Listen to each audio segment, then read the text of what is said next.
un segno della comunità che vogliamo proprio donare al Papa, cioè far vedere che comunque siamo comunità, ed essere comunità vuol dire essere Chiesa, con dei nostri valori, con un nostro credo, perché in fin dei conti questa struttura, questa natività rappresenta anche la nostra fede.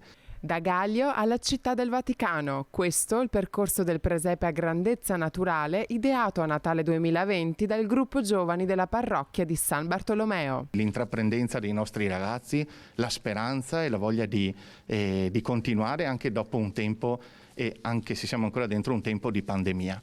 I giovani, che si sono proposti di allestire il presepe all'interno della Sala Nervi in Vaticano, hanno ottenuto un responso positivo da parte della Santa Sede e hanno iniziato a costruire la capanna del presepe utilizzando il legno raccolto dopo la tempesta Vaia. La catastrofe naturale, quello che ha portato un po' alla morte di parte dei nostri boschi, vuole diventare il simbolo della rinascita.